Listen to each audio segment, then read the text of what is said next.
Well, how about that? Here we are again. You hear the music, you know that something good is going to happen. This one's a doozy because it's another stroll down memory lane. It's the power of podcasting and doing all the things that, the digital world allows this to do. So I am super excited to welcome my friend, my colleague, Brett Weisbrot. It's your chance to tell me something good. Steve, good morning. Considering what's going on in 2020 right now, I am more than excited to have both a smile on my face, be healthy, have a podcast of my own this year. I just, not knowing what 2020 was going to bring, it's been interesting. You've always been a winner. I know you a very long time dating back to the days that I did work with the Florida Panthers. So for the sake of the audience, why don't you sort of give people some rundown of who you are, what you do. I love that you shared with me how we met because I didn't even know that. And that human being is also one of my favorites. So you can give her a shout out, but sort of give us who you are, what you're doing, and all that kind of stuff. Cool. So who I am kind of goes back to when we first met. Moved back from USF in 2005, and I knew that last semester in college I had to be in sports, and went to a career fair when there was no hockey, and met Michael Yormark, Ryan Bringer, and the story started there.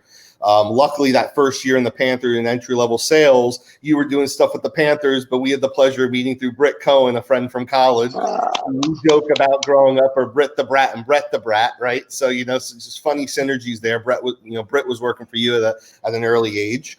And by the way, to this day, still one of my favorite employees. When she left, I cried. I mean, I totally enjoyed working with her, and obviously she's a Gator. So. Yep, and always positive energy and happy, which is great to always have in the office. So, during my time at the Panthers growing, I had nothing but interaction with you on a weekly basis, right? Especially being around RJ Martino with all the Weston Warrior conversation all the time, right? Your name was always popping up, work or personal. So we had the opportunity over the years as I was growing, with inventory and staff and just leading the charge over there with, premium at the BB&T Center, Bank Atlantic for most of that time, right? We had a chance to bring you in and work with the staff, work with us. You were one of our big center of influences. This was early on in your training days, right? So early, right? Wow. Right? I mean, LinkedIn like a pro was LinkedIn like a rookie. So it was great. They're tools I still utilized every day. Our paths have crossed since, right? I left and went to Orlando and New York for a little bit. When things didn't work in New York and I had to pivot out of Rock Nation, you were one of the first people I called. And just like you mentioned Warren on your, on your morning, most of your mornings, right? You introduced me to Warren Struhl, not knowing that he knew my grandfather well in Boca. I worked for him for a couple of years, helped leading sales for his organization with Accessories at the time, before he sold out of that. And, we just crossed paths so many times that I guess it was inevitable to come and tell you something good. It was one of those unfortunate things. Shay and I were sitting around and we're looking at our guest list, and I've been watching your podcast, which I want you to share about, and you're doing a great job. You've had great guests on. It's the power of the medium. But I said, hey, have we ever had Brett on? And he goes, and obviously he knows you for a long time as well. And it was like, when the answer was no, I sent you a note instantly. I texted you. I go, have you ever been on our show? And it was like one of those misses. So one of the things that I remember about you, and one of the reasons why I freely referred you and got you together with Warren, and I would do that at any moment, is that you were a sales leader that got it. You knew it was always about the people. You were willing to change the tools, but fundamentally you're a connector. You know how to do that. Lots of people have something nice to say about you, which is part of the gift. So talk to me about what the state of business is for you pre-COVID, now during COVID, and then what's your expectation of what happens next? Yeah, I mean, I think pre, post, during, I think no matter what, relationships are key, right? Whether they're internal or external, part of the reason I was successful, early on was because a lot of the internal relationships as much as they were external. So it's always been important to me to respect the people around you to help you grow inside, but also knowing that the clients are the one helping move the numbers, help, keeping business afloat, help putting money in my pocket, right? So as my bosses would say, my pants are falling down. I can't hold all the money in my pocket, right? But ultimately that doesn't change virtual in person. And we pivot now, right? I'm used to having a dinner or having someone out at a game or seeing them in person. And, your idea of the virtual cup of coffee is kind of where things have transitioned to, right? So meetings are meetings. If anything, you can get more meetings in a day. It's about quality, not quantity. But I think having to evolve in the virtual world, most people don't know. I was building computers at 13 years old. So the technology thing for a lot of people our age, isn't as much of a change. It's just balancing the day to not have a commute in between to take a breath and be ready for the next meeting. I love that. So again, for the sake of my audience, share what you're doing now, because I think what you're doing is fun. And then tell us about your podcast, because I love my audience to tune in. I think you're delivering value there in a way that I always knew you could. So earlier this year, I was fortunate to meet a group of a family-owned group that owns a company called Playmaker. We're a digital media and content distribution company. People would think of us in that realm of, Barstool and Bleacher, but we're more of a startup. So we're still going to compete with the overtimes and uninterrupted for business, but it's going to take some growing pains to get through some of those, content opportunities and really build relationship with brands to know who we are. So part of that is me leveraging who I am. Part of that is getting these companies comfortable over 6, 12, 18 months to know who Playmaker is, and finding value-oriented ways to help them market their business that they don't have to spend the crazy dollars that they would going through like an ESPN, for example. Love that. And specifically, you took that sort of opportunity and parlayed it into a podcast, and you have a really interesting take. So why don't you share with the audience, something about your podcast and why you did it and how you did it? Because I think people see people doing podcasts and go, oh my God, how did you do that? So why don't you share some backstory there? Yeah, I think there's a couple things that go into it. I think being on your huddle and just seeing what, people like you and Mark and just different people in my network are doing motivated me to be like, why not? I think growing up, I knew I always had a face for radio, right? So I think that contributes something to it. And, we had a conversation at work that we have a podcast at work around sports betting, all these different things. And they're like, how else do you go out there and build your B2B? And we always joke B2B, right? Well, the only way to really do that is go out there and have these conversations. It's one of the rare ways to really leverage LinkedIn, right? Because people don't want the personal nonsense on there. They want it business oriented. And one thing that's been consistent through the majority of my career, as long as I've been related to, sports, is sports brings value to business, which is the idea of where the Sports Equity podcast comes from. So it's evolved over time, right? I've gone out there and I've put myself in front of people I don't know, people I do know. Someone like Lee Steinberg was on there, right? Who's had 8 number 1 overall picks in the NFL. Crazy. Right? And Jerry Maguire's based on, right? To maybe someone I worked with along the line, just to share some similar stories. It's a hodgepodge. I even try the diversity route and just try to get a blend of different people on there. So we're in season 2 right now. I think episode 6 went up this morning with Steve Bronner, which is exciting. So having Bronner, that's great, and recognize the people that have got them to where they are. And, everyone wants to hear a good story. I guess the other idea of it is, it's how agencies, brands, and teams leverage sports in business. So as much as it's going to take time to grow the brand conversations and get in front of those CMOs and, like we've had Panini and Brett Sadler on from MGM, some great brands, but ultimately, at least there's some recognition now from having the team side conversations and growing into those different areas. And it's just something different, right? You can start a podcast about whatever, but you got to be consistent. And ultimately, sports is that key. Well said. So you dropped a couple of names that I want to go back to. You dropped your Mark, you dropped Sadler, you dropped RJ Martino, you dropped Steve Braun. So for most of those people have been on my podcast. Brett did my podcast, and it was like one of the top shows we've had. She went on and just delivered value beyond. She's an amazing friend, and I love her to death. But another connector for that matter. Correct. But you know what? You guys really had the A team back then. So I want to go back to memory lane and see if you could tell me, because people ask me this question all the time. What's the number one victory you had give me the anatomy of your top sale and the anatomy of your biggest failure or your biggest loss.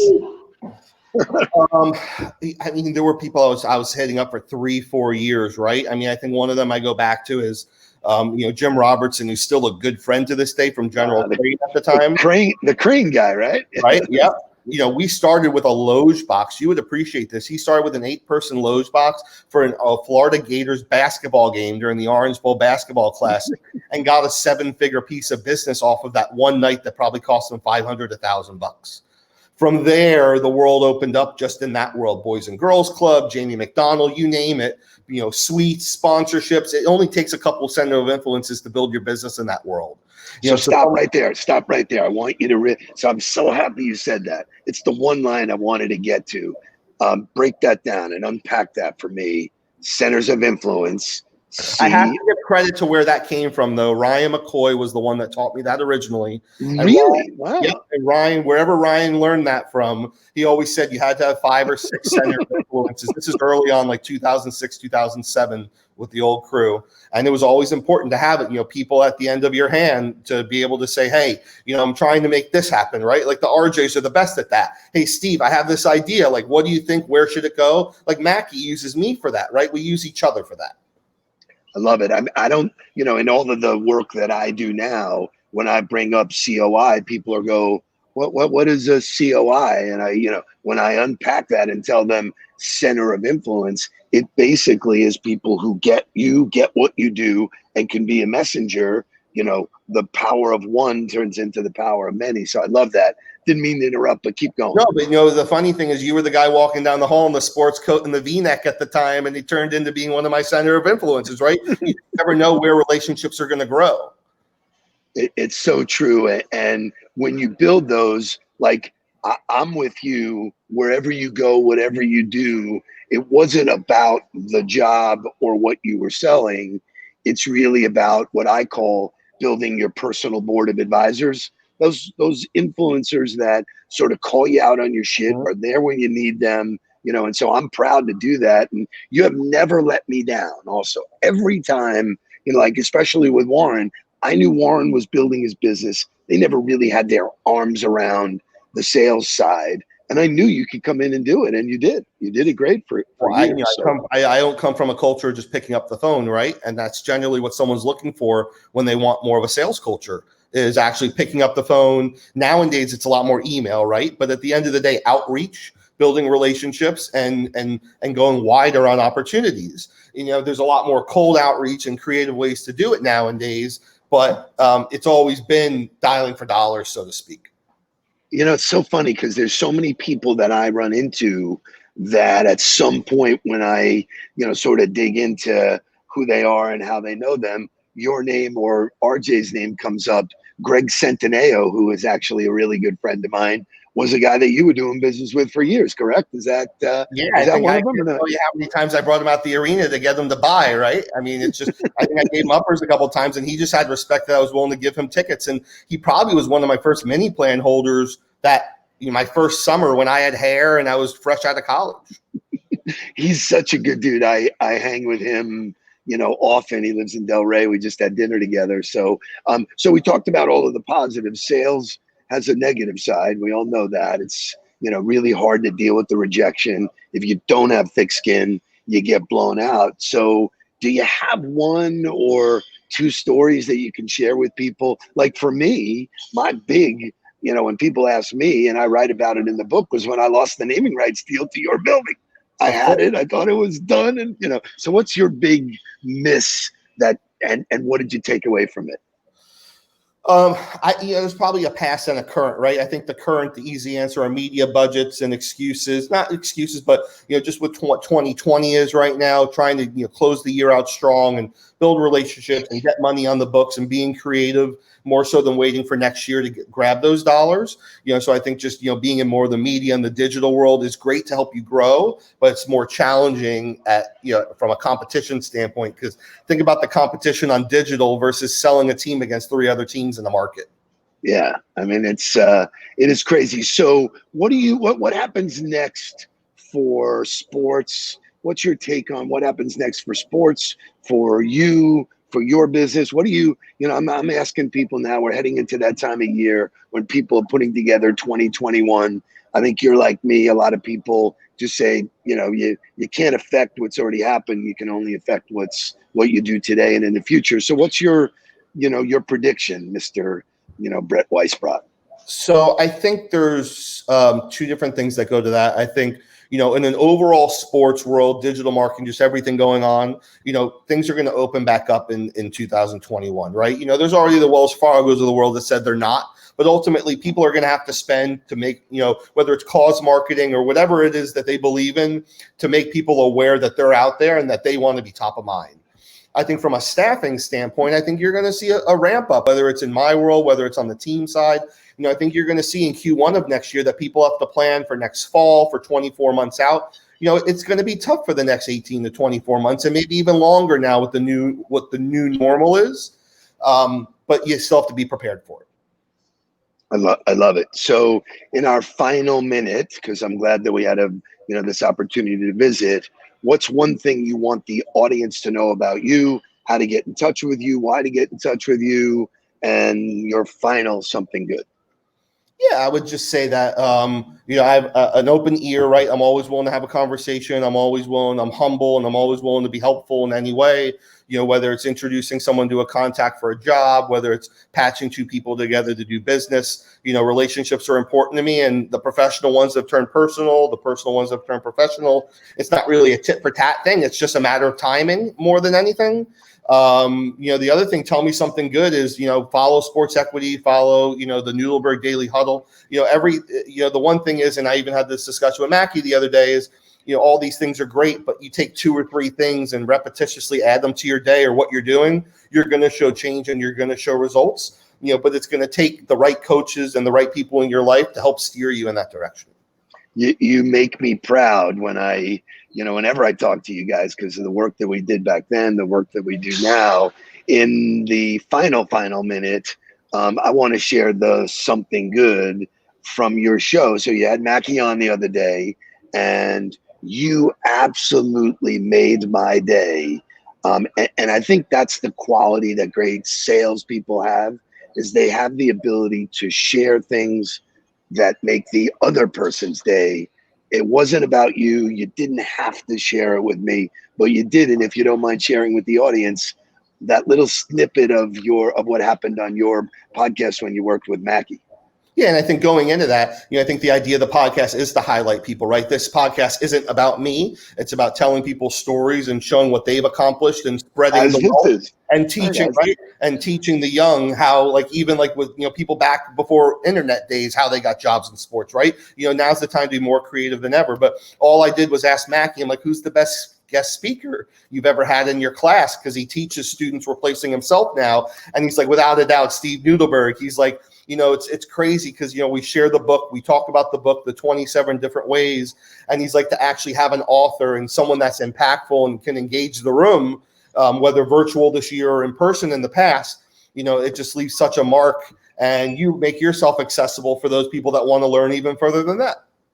You absolutely, when you sent it to me, literally, I was almost in tears to know that both of you guys, I was in your conversation. So, but that wasn't planned. I know.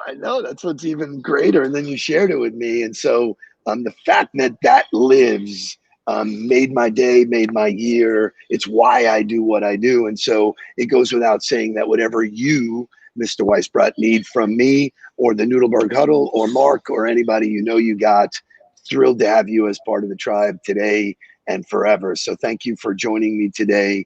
You, my friend, are a quality human being, and I'm really glad that you shared something good today. Thank you, Steve. Great being here. You got it, brother.